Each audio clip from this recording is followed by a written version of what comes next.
Hello, friends, and welcome back to r/IDontWorkHereLady. Today we have 3 new stories waiting for us, and the first of them is about Karen, who pretended to be a poor pensioner to take the products at a discount from other customers. That's great, missus. Can I have my fish cakes back now? This is not a recent story, but given I've enjoyed reading stuff on here, I thought I'd share it. I live in a city center near a Marks & Spencer. For those unaware of what that is, it's a fairly middle-class department store known for supplying overpriced clothing for middle-aged ladies, pretty but not very functional homewares, and posh foodstuffs. I don't shop there very often, but their food is quite good, so sometimes I swing by on my way home from work or on a weekend to treat myself to something tasty.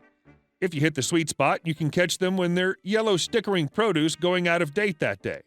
I like doing this because their ready meals are quite good and freezable, so I can stock up quite cheaply and fill the freezer to discourage myself from ordering takeout.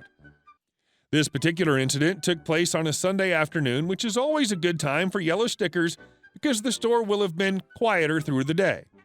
However, the payoff on this is that it's a haven for old middle-aged ladies, the Twin Set and Pearl Brigade. They might think themselves posh, but their elbows are razor sharp, so there's a certain amount of risk involved going up against them for the crash and dent stuff. So I'm cruising around the store perusing their wares. In M&S, they don't just put the stickered produce in one place. It's all spread around the shelves as normal.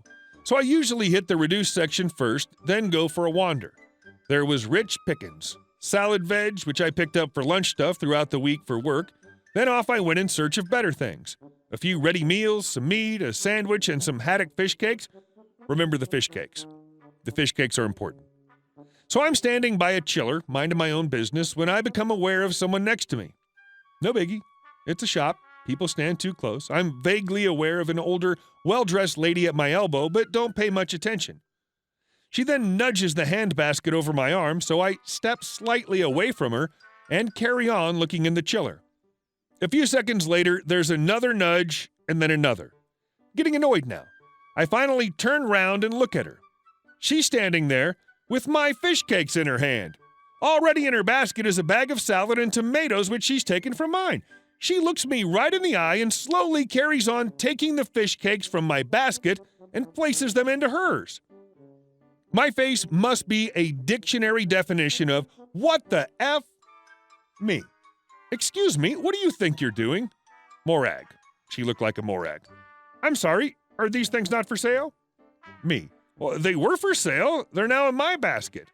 I start trying to reclaim my purchases and manage to get the salad before she steps back. Yes, but if they're in your basket, they must be for sale, surely. I am buying them. Give them back, please. Morag, suddenly feigning being a confused old dear. Oh, I assumed that if you work here, you were just putting them around the store for people to buy. At this point, I give her the Paddington stare. I'm wearing a Glasgow Warriors rugby shirt, blue denims, and trainers. I have no makeup on, and my hair is stuck on top of my head. She could not possibly think I worked there unless she'd just stepped off the latest shuttle from Mars. Do I look like I work here? Well, it's hard to tell. Shop workers all look the same. Do you work in another shop? That must be it. Me, reaching for my tomatoes. No, I don't. I'm shopping. I don't work here. I'm buying these things. Now, if you don't mind. I point at the fish cakes. She looks at me blankly. Ma'am, can I have my fish cakes back, please? Oh, yes, of course. It's a shame. They're my husband's favorite. He loves them. Yes, well, I like them too. There's plenty around the corner, full price if you want some. At this point, I walk away while she continues after me, mumbling about being a poor pensioner, and I just ignore her. I spend the rest of my time shopping with my basket in front of my body, and the final kicker, as I go to pay, she's at the dine-in for 12 pounds chiller, engaged in a slightly more agitated conversation with another shopper and an actual staff member. Apparently, she tried to pull the same stunt with someone else who was less polite than I was. I left them arguing over the last beef Wellington with red wine sauce. As says one guy who works at the store, the worst were the little old dears who looked like they wouldn't hurt a fly, slipping a bottle of gin into their pocket. Oh, I have no idea how that got there. Anyway, we're moving on to our next story. Guest tries to get me fired for doing my job. I work at a hotel. This happened back in April. Around mid-morning, an attractive young woman came into the lobby and asked for a key to her cousin's room, who we'll call Shishi Garcia. Cousin, can I get a key to room 207? Me, checking. Is Miss Garcia here with you? She sighed loudly and immediately lost her patience. 0 to 60, badgered me for half an hour. She called someone who she said was Shishi, but I had no way of knowing, and put that person on speakerphone. Together, they badgered me in stereo. Eventually, I offered to check the camera footage to see if she was present at check-in. This seemed to me a very generous solution to her problem, a definite gray area loophole, but they didn't see it that way. The one on the phone said, "You really want to be that petty? Why can't you just do your job and let my cousin into our room?" Finally, sick of the abuse, I snapped back. "Doing my job means your cousin plops down on that couch and waits for you to get back here and let her in. What I'm doing is extra. It's special treatment. I'm being nice, and I don't appreciate the abuse. I don't have to do this for her. In fact, I could get in trouble for it." The cousin took the key, sighed loudly, and walked back to her room without even so much as a sarcastic thank you. That could have been the end of it. 5 minutes later, Shishi came into the lobby. This struck me as odd because I was told she was hours away. Never looking up from her phone, she asked for my name and my supervisor's name and took the opportunity to slip in a few more derisive remarks. After I said, "Have a nice day," with perhaps too much bite, she told me she's going to try and get me fired because what you did is illegal. Then, while I was speechless, she smugly turned on a dime like a model on the runway and strutted back to her room. That could have been the end of it. I called my manager. She was very sympathetic and laughed it off reassuringly.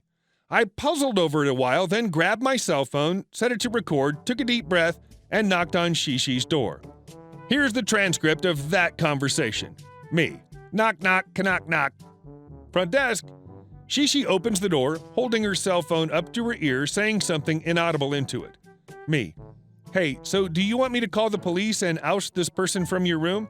Shishi. No. She's actually in the restroom. Me.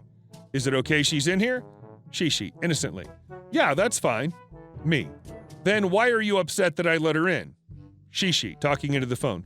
Hold on, is there any way I can call you back and put this on hold or something? There was inaudible talking between Shishi and the cousin. My goal was to bait her into saying it's okay for the cousin to be in that room. She walked right into it. At the moment I knocked, she was actually on the phone with Noise Hotels filing a complaint about me, which is why she says, "Can I call you back?" and gets off the phone as soon as I start asking questions. She followed me back to the desk, where we talked a little longer. I asked her to clarify why she was threatening me with firing, and she replied, "I'm just doing it to be a bee." So she gets off the phone with customer support and is now standing at the front desk. Shishi says, "Okay." I say, "So it's okay that that person is in your room." Shishi, "That is correct." Me, "Then what is the problem?" Shishi, "The problem is your customer relations." Me, "So it's not that I let her into the room, like you threatened me with earlier." Shishi, "No, not necessarily. I did that because I'm upset with you. So I'm doing it to be a B-word, if you want me to be honest with you. The only reason I recorded this stuff was to defend myself against a write-up or worse. I was content to let the whole thing go. She had her key and filed her complaint, and my manager was on my side. Great. That could very easily have been the end of it. The next day, however, after they checked out, housekeeping discovered Shishi and her cousin had stolen all of our pillows and left their own raggedy old pillows in the pillowcases. Did they think we wouldn't notice? Naturally, her card declined for the theft. Fine. At least this is the end of it. Nope. 2 days later, whose name do I see in the arrivals list but Shishi Garcia, 2 adults? Oh dear. I called the phone number on file, expecting to have it out with her, but it was a man who answered. I told him we'll have to cancel the reservation because Shishi and her cousin are not welcome at the Slumtown Inn. He asked why, and I told him the whole story. The key, the abuse, I'm just doing it to be a B-word, and the pillow swap. I didn't even mention the recordings, and he apologized profusely. Again and again he apologized. He said they put their employees up here all the time, and we've always been great. He thanked me, apologized once more, and said he would talk to her, and ended the call. The next day, I learned that man had been her boss's boss. He called her supervisor, who called the hotel and spoke with my manager. My manager told him the whole story and mentioned the recording. Ladies and gentlemen, it saddens me to tell you, Shishi and her pretty cousin were let go.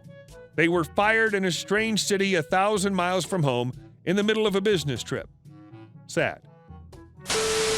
And for a good ending, our third story. Karen recommended I be fired from the dollar store. I was in a dollar store trying to check out, but delayed because Karen was busy complaining to the cashier about the quality of the products in the dollar store, to which I said, "Karen, if you don't like the quality here, then go somewhere more upscale, like Walmart, or if you got the budget, Target." She then asked for a manager, because that's what Karens do. Manager came, and for the solid next 2 minutes, she was complaining to the manager about how her staff was very rude and suggested she should shop at Walmart or Target. How insane it is to hire staff that promotes the competition. Cashier smirking, I'm smiling from ear to ear. Karen finishes off with, "If I was you, I'd fire such an employee." To which the manager said, "Which employee said that?" To which Karen and the cashier all pointed to me, standing there with my Coke and bag of chips. To which the manager goes, "Ma'am, he's not an employee." To which Karen goes, "Then why is he here?" The manager looks at me, looks at her, and says, "Buying stuff." Hey guys, thank you all for watching the video to the end, and I'll see you in the next one.